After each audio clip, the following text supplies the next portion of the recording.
Kundi la maafisa wa kijeshi nchini Guinea-Bissau limetangaza kuchukua madaraka na kumkamata Rais Umaro Sissoco Embalo. Na tukio hilo limetokea ikiwa ni Novemba ya tarehe 26 mwaka 2025 mara baada ya mlio wa risasi kusikika katika mji mkuu wa Bissau, ambapo vyanzo vya serikali vilieleza kwamba rais huyo amekamatwa na kuwekwa chini ya udhibiti mkali na jeshi la Guinea-Bissau.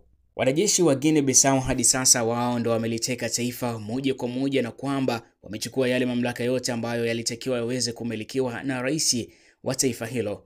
Wanajeshi hao walionekana kwenye televisheni ya taifa wakitangaza kusitishwa kwa mchakato wa uchaguzi, wakati taifa hilo la Afrika Magharibi lilikuwa likisubiri matokeo ya uchaguzi yaliyofanyika Jumapili iliyopita. Watu walisubiri kwa hamu zaidi kujua kwamba ni nani ambaye atakuwa rais kwa awamu walioweza kupiga kura.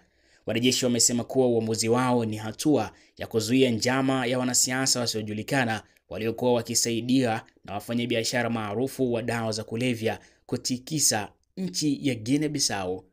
Wametangaza pia kufungwa kwa mipaka na kutekelezwa kwa amri ya kutotoka nje nyakati za usiku, na pia kuamrisha kwamba yeyote aliyeko katika taifa la Guinea-Bissau basi hana uwezo wowote wa kutoka ndani ya taifa hilo, na pia ataendelea kubakia kwenye taifa hilo mpaka pale watakapotoa tamko maalum. Ukiachana na hivyo, pia wameweza kuzungumza na kusema kwamba hakuna hata mmoja anayeruhusiwa kutoka majira ya usiku nyumbani kwake ama kuonekana na zurura katika mitaa mbalimbali kutokana na kile ambacho kinaendelea, ikiwa ni hatarishi mkubwa zaidi wa usalama wake, kwa sababu ulinzi ni mkali na patrol kubwa inaendelea katika taifa la Guinea-Bissau.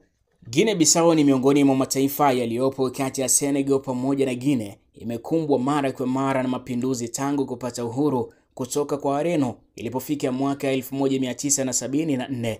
Matokeo ya uchaguzi yalitarajiwa kutangazwa siku ya Alhamisi, ambayo ilikuwa ni Novemba 27 ya mwaka 2025, lakini Embalo na mpinzani wake Fernando Diaz wote walidai ushindi kwa pamoja, kwa maana kwamba Embalo alitaka awe rais na pia Fernando Diaz alitaka awe rais.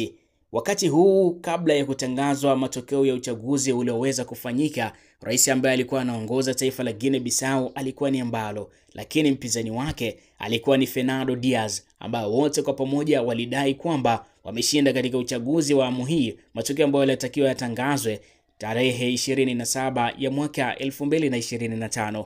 Taarifa kutokea katika jeshi la Guinea-Bissau zinaeleza kwamba jana jioni Embalo alizungumza na kituo cha France 24 News kwa njia ya simu na kudai kuwa ameondolewa madarakani na madaraka yote ya taifa la Guinea-Bissau yameweza kuchukuliwa na wanajeshi wa taifa hilo. Baadaye vyanzo vya serikali viliripoti kwamba viongozi wengine muhimu ikiwemo mkuu wa jeshi pamoja na naibu wake Jenerali Mamadou Toure pia wamekamatwa na jeshi la Guinea-Bissau. Taarifa za awali zimeweza kueleza kwamba moja kwa moja wote waliohusika katika njama hizi wataendelea kukamatwa mmoja mmoja mpaka watakapokamilika, huku shughuli zote za uchaguzi zikiwa zimesitishwa kwa wakati huu mara baada ya kuweza kuzuka sitofahamu ya watu wote waliokuwa wanagombea wakitaka wote waweze kutangazwa washindi kwa wakati mmoja, hali ya kuwa ni kitu ambacho kipo nje ya maelewano na pia kipo nje ya katiba. Mmoja lazima aweze kushinda na mwingine lazima aweze kushindwa, lakini wote kwa pamoja wamedai kwamba wameshinda uchaguzi ambao matokeo yake yalitakiwa yatangazwe siku ya Alhamisi.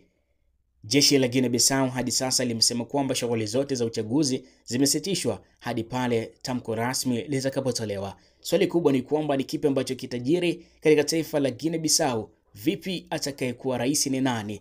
Nani ataweza kutangazwa kwa rais ama uchaguzi utarudiwa? Jina langu mimi ni Abdul Qadir Mengule, hii ni Vora News.